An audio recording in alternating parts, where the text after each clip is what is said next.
Hello and welcome to Forge Bits. In today's video, we're going to recreate the gem art, but instead of using particle system, we're going to use geometry nodes.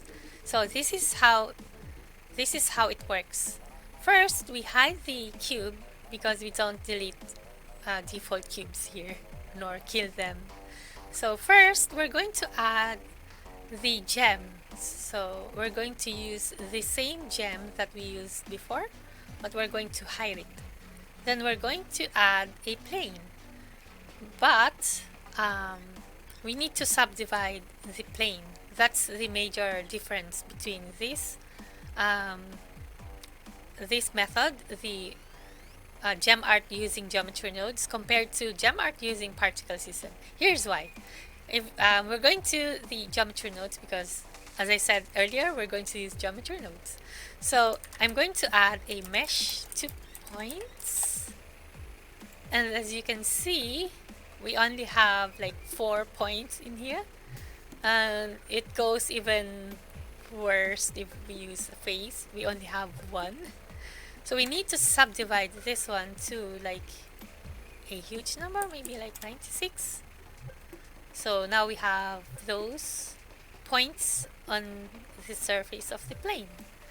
Next, we're going to instance on points. We're gonna need to instance the points, and that's where we will use the gem in here. So we're going to plug the geometry in here and scale it by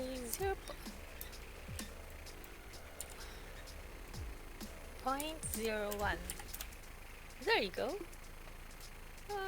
We could increase it by a little bit, maybe 0.012. Oh, it's too big. 0.011. There you go. Yeah, I think that's good enough.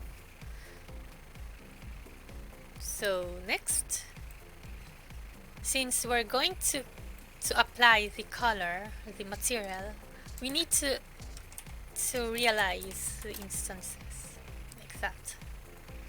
Then we're going to set the material. Let's just recycle the material, the default material in there. So there you have it. So the only thing needed now is the image. So in the previous video we used shading, and we have the image loaded in here, but you'll notice that if I add the image in here, it's not gonna work. So what we're going to do is we're going to move this aside, go back to geometry nodes. We're going to add the image in here like that. So we're going to load the image. Then we're going to plug the vector into the group input, and then the color into the group output. Then we're going to select in here UV map. Actually, this is the reason. This is probably the reason why. No, it's anyway. Just follow through.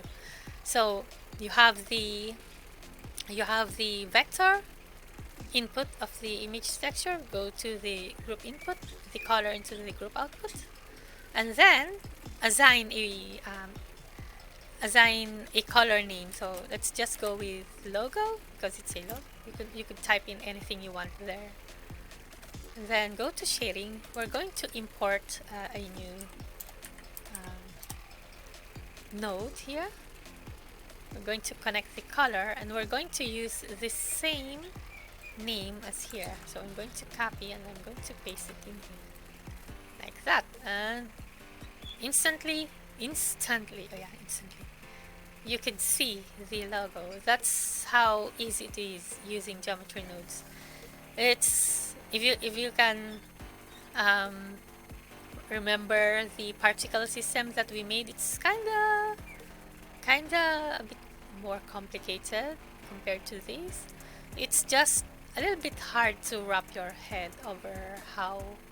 Wait, why is my mouse pointer like this? Oh, I'm in edit mode.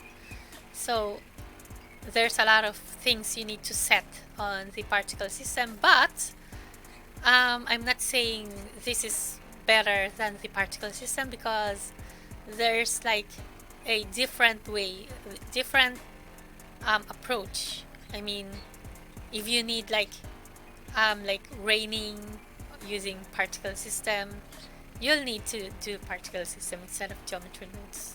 So yeah, this is practically easier if you're just making a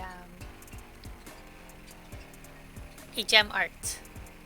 So you have the gem generator here. These two are just to apply the material, and this one's for the actual image.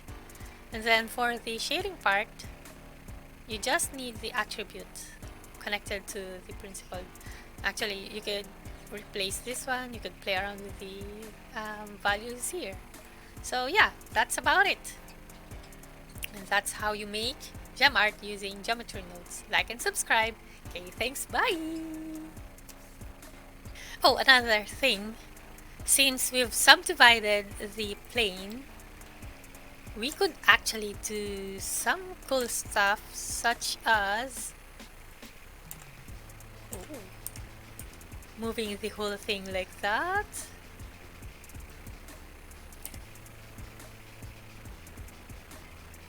Something like that.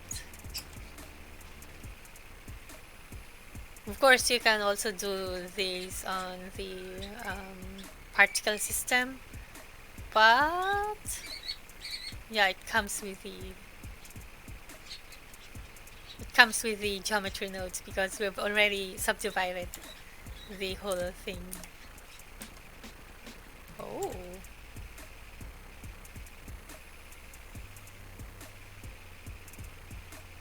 So yeah, like and subscribe. Okay, thanks. Bye.